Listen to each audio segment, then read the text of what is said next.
The paramedic's words froze everyone in Walmart. He's not breathing. 82-year-old William Carter had survived Korea, Vietnam as an advisor, and 40 years of widowhood, only to be choked unconscious by a security guard who thought he'd stolen water. As CPR began, as William's ribs cracked under compressions, his son's Navy SEAL unit formed a perfect circle around the scene. 30 of America's deadliest warriors, standing in absolute silence, waiting to see if William would breathe again. The security guard tried to explain, tried to justify. Commander James Carter held up one finger for silence. "If my father dies," he said, his voice carrying throughout the store, "you'll wish you were facing a military tribunal instead of me." Then William gasped. The strongest sound 30 Navy SEALs had ever heard. Walmart Supercenter Gentiote 47 in Virginia Beach was supposed to be having a normal Tuesday afternoon. The parking lot was full of minivans and pickup trucks, shoppers loading groceries, employees collecting carts. Inside, 2,000 customers went about their business, unaware that in the next hour they'd witness something that would make national headlines.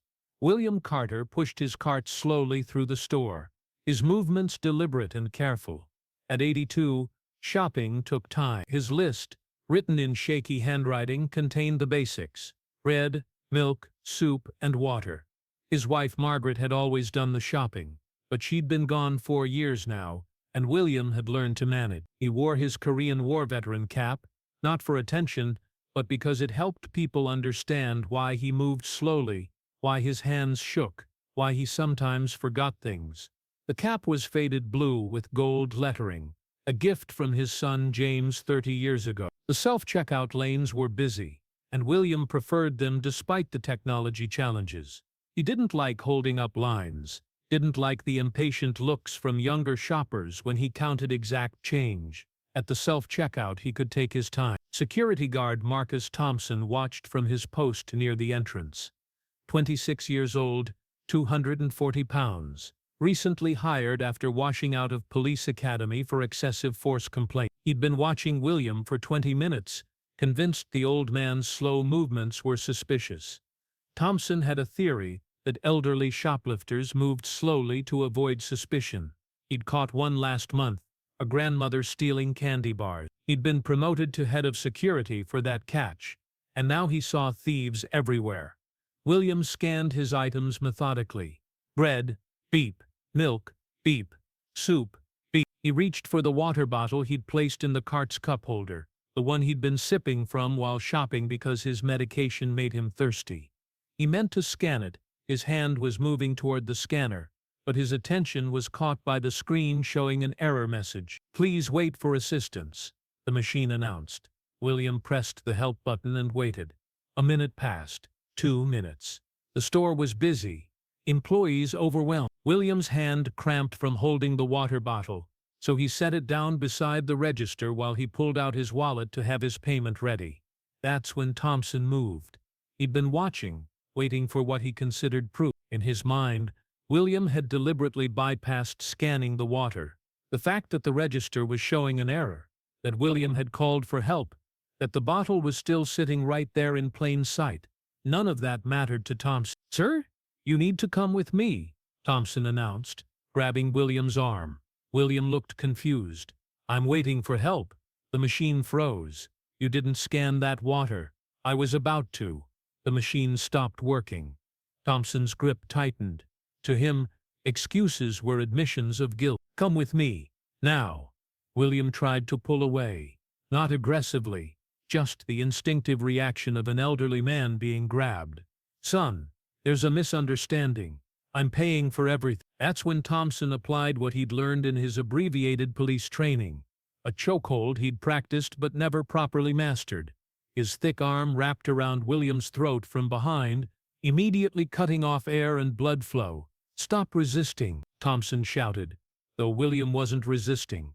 He was an 82-year-old man in shock, his hands instinctively going to the arm around his throat. The chokehold was wrong from the start. Thompson applied maximum pressure immediately, his adrenaline turning what should have been a restraint into strangulation. William's face went red, then purple. His eyes bulged. His hands clawed weakly at Thompson's arm. Customers screamed. A mother covered her child's eyes. A teenage employee backed away in horror. But nobody intervened. Everyone was frozen, watching an elderly man being strangled in the middle of Walmart. William's Korean War veteran cap fell to the floor. His glasses followed. His phone slipped from his pocket, and as it hit the ground, it activated the emergency beacon James had installed, a device that sent location and biometric data directly to his son's phone. 10 minutes away at Naval Amphibious Base Little Creek, Commander James Carter was conducting close-quarters combat training with SEAL Team 3 when his emergency phone exploded with alerts. Emergency. Dad, Walmart, Virginia Beach, heart rate critical, blood oxygen critical. James didn't hesitate. Everyone in the vehicles. Now, my father's in trouble. 30 SEALs moved without question. They'd follow Commander Carter into hell, and right now he looked ready to take them there. They loaded into unmarked vans, still in their training gear, tactical pants, black shirts, boots, no uniforms, but their bearing made their identity obvious. Back at Walmart, William had been unconscious for 15 seconds. Thompson finally released the chokehold, letting William's body drop to the floor. The elderly veteran hit the tile hard, his head bouncing with a crack that echoed through the sudden silence. He was resisting, Thompson announced to the gathering crowd, trying to justify what they'd just witnessed. He was stealing. A customer pointed at the water bottle still sitting by the register. It's right there. He didn't even take it. Thompson's justification crumbled, but his ego wouldn't let him admit error. He was going to. I prevented a crime. An off-duty nurse pushed through the crowd, dropping to her knees beside William. She checked for a pulse, weak but present. Then she checked his breathing. Nothing. He is not breathing, she announced immediately, beginning chest compressions. Someone call 911. The crowd was filming everything now. The unconscious elderly veteran on the floor, his Korean War cap beside him, the security guard standing over him, still trying to justify his actions, the nurse performing CPR, William's ribs cracking audibly under the compressions. That's when the SEALs arrived. They didn't storm in. They entered quietly through every entrance simultaneously, moving through the store like a top. Customers stepped aside instinctively, sensing something powerful approaching. James reached the scene first. He took in everything in a glance. His father on the floor, not breathing. A nurse doing CPR. A security guard standing nearby looking defensive. His team formed a perfect circle around the scene. 30 Navy SEALs standing in absolute silence. Continue CPR, James told the nurse, his voice professional despite the rage burning in his chest. You're doing great. He knelt beside his father, taking in the bruises already forming on William's throat, the unnatural angle of his neck, the blue tinge to his lips. His father, who'd survived Chinese human wave attacks in Korea, who'd earned a Silver Star at Chosin Reservoir, who'd raised James alone after his mother died, was dying on Walmart's floor. Thompson tried to speak. He was shoplifting. James held up one finger for silence, not even looking at him. The gesture carried such authority that Thompson's mouth snapped shut. Chief Martinez, James said quietly. Seal all exits. Nobody leaves. I command. Martinez pulled out his phone, and within seconds, SEALs were at every exit. They didn't threaten anyone, didn't draw weapons. They just stood there, immovable. The nurse continued compressions. 30 compressions. 2 breaths. 30 compressions. 2 breaths. Each compression cracked ribs, but that was normal for CPR on the elderly. What mattered was circulating oxygen to William's brain. Come on, Dad, James whispered. Not like this. Not in Walmart. Thompson tried to edge away, but found himself surrounded by 5 SEALs. They didn't touch him, didn't speak to him. They just stood close enough that he couldn't move. If my father dies, James said, his voice carrying throughout the store despite its quiet tone, you'll wish you were facing a military tribunal instead of me. The entire store had gone silent except for the sound of CPR. 2,000 customers watched, phones recording, as 30 Navy SEALs stood vigil over their commander's father. The nurse's arms were getting tired, but Chief Martinez seamlessly took over, his combat medical training evident in his perfect form. 1 minute of CPR, 2 minutes, 3 minutes, with each passing second, the chances of recovery diminished.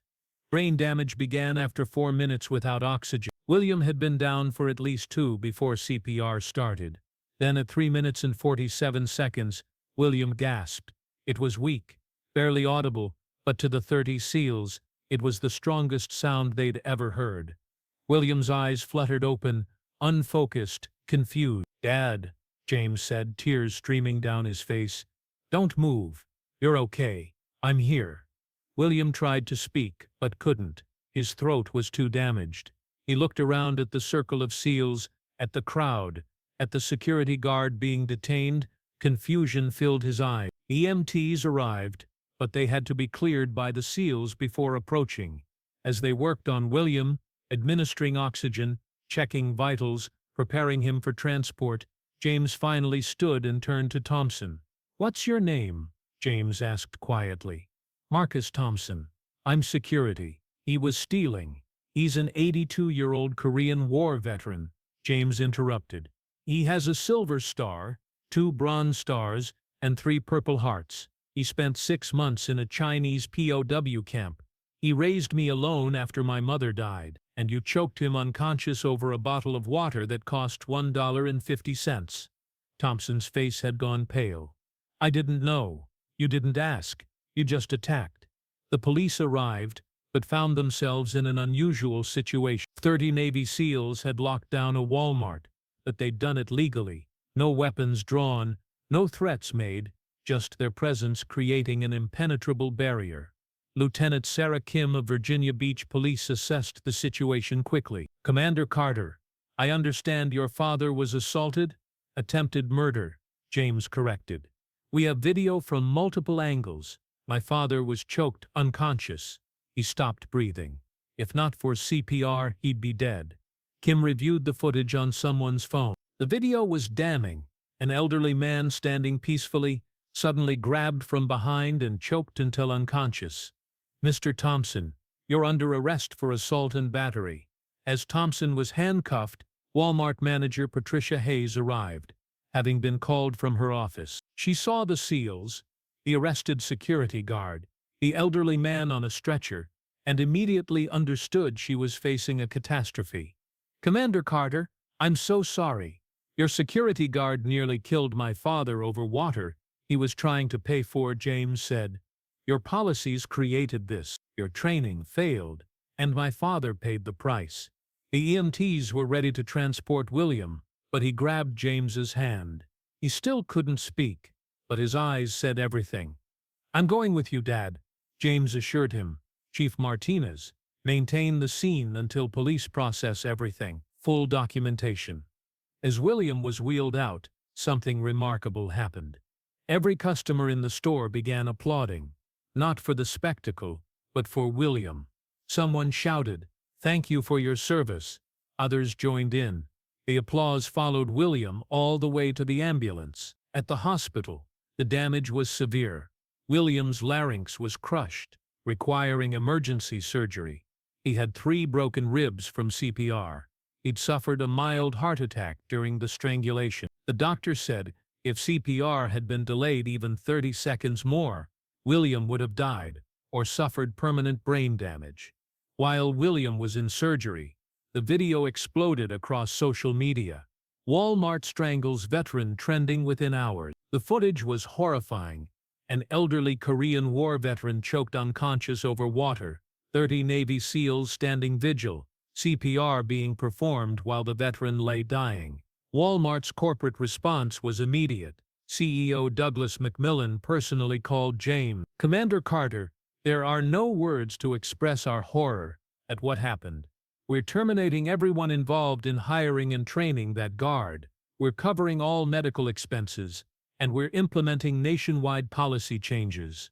"My father can't speak," James replied. "His throat is crushed. He may never talk again. You think policy changes fix that?" The public response was overwhelming. Protest formed at Walmarts nationwide. Veterans organizations called for boycotts. The Navy officially condemned the assault. 3 senators called for investigations. Thompson was charged with aggravated assault, attempted murder, and elder abuse. During his arraignment, the prosecutor played the video. The judge watched an elderly veteran nearly die, watched CPR being performed, watched 30 SEALs standing guard. Bail was set at $1 million, but the most powerful moment came when William woke up after surgery. He couldn't speak, his vocal cords were too damaged, but he could write. On a notepad, he slowly scrawled, "Did I pay for the water?" James laughed through his tears.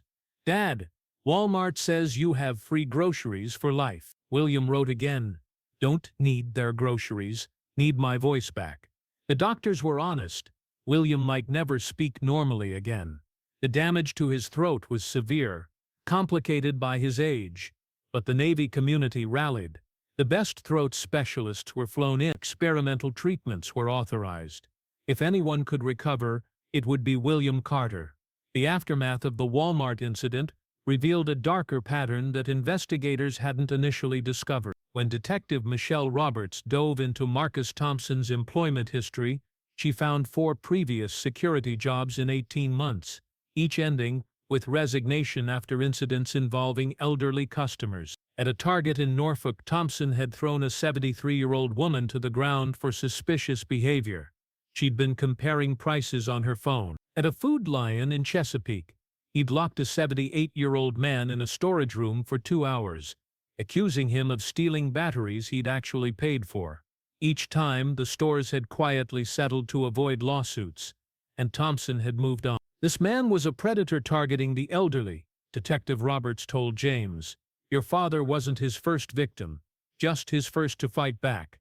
The revelation led to a multi-state investigation. 17 elderly victims came forward with stories of Thompson's abuse. Most had been too frightened or embarrassed to report it initially.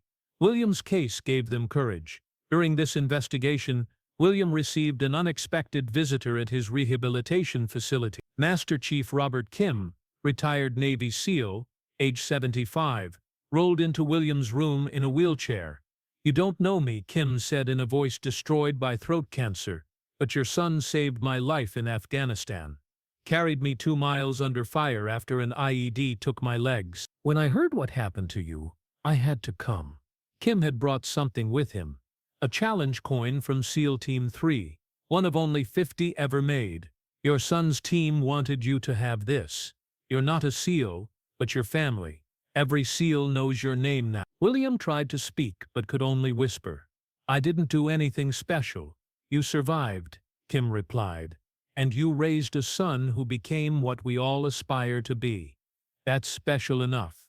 The meeting was photographed by a nurse and shared with permission. It went viral immediately. 2 elderly veterans, both damaged, both unbroken, representing different generations but the same spirit. Walmart's stock price dropped 12% in the week following the incident. The boycott, initially expected to last days, continued for months. Veterans organizations set up protests outside hundreds of stores. The company lost an estimated $2 billion in revenue. In desperation, Walmart hired General Patricia Adams, retired Marine Corps, as their new head of security training. Her first act was to visit William in the hospital. "Mr. Carter," she said, standing at attention despite her civilian clothes, "I've been hired to ensure this never happens again. I need your help.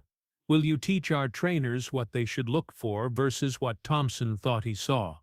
William considered for a long moment, then nodded. Over the next months, he worked with General Adams to develop training videos. Despite his damaged voice, he narrated them himself, his whisper carrying more weight than any shout could. The training program, officially called Retail Security De-Escalation Protocol, became known informally as William's Way. It emphasized patience, communication, and the assumption of innocence. Every Walmart security employee nationwide was required to complete it. 6 months after the incident, something extraordinary happened. Thompson's mother, Linda Thompson, reached out to William through James. She was dying of cancer and wanted to apologize for her son's actions. William agreed to meet her. In her hospice room, Linda Thompson wept as she spoke. I failed as a mother. Marcus was bullied as a child for being weak, and I taught him to be strong. But I never taught him the difference between strength and cruelty. You paid for my failure. William took her hand with his weathered fingers. Your son made his choices. You didn't make them for him. Find peace. She died 2 days later. Thompson was allowed to attend the funeral in shackles. As he stood by his mother's grave, he saw William in the distance. Why? The old veteran had come to pay respects to a mother's grief, not to forgive her son but to honor the pain of loss. 3 months later, at Thompson's sentencing, William appeared in court. He still couldn't speak above a whisper, but with a microphone. The courtroom heard every word. I fought in Korea. I was captured, tortured. I survived things that would break most men, but nothing compared to dying on Walmart's floor while shoppers watched. This man, he pointed at Thompson, took my voice, my dignity, my faith in humanity. 30 Navy SEALs restored it. Remember that. Evil is common. Good is stronger. Thompson was sentenced to 5 years in prison. The judge noted that he'd shown no remorse, still insisting he was just doing his job. Walmart implemented the Carter Protocol. Elderly customers would never be physically detained without managerial approval and police presence. Self-checkout errors would be assumed innocent until proven otherwise. Security guards underwent 40 hours of de-escalation training. The 30 Navy SEALs who responded that day received commendations from the Chief of Naval Operations. Their quick response and professional conduct had prevented a tragedy from becoming a riot. William recovered more than doctors expected. His voice returned as a gravelly whisper, but he became an advocate for elderly rights, speaking at conferences about age discrimination and excessive force. At one speech, he said in his damaged whisper, "I survived Korea so my son could become a Navy SEAL. He became a SEAL to protect America. But when I needed protection, he protected me." That's not military protocol. That's love. James stood in the audience, surrounded by his team. Not a dry eye among them. If this story moved you, remember that elderly veterans shop alone every day. They move slowly, not from guilt, but from age. They forget things not from malice, but from time. One moment of patience could save a life. One moment of violence could end one. Choose wisely.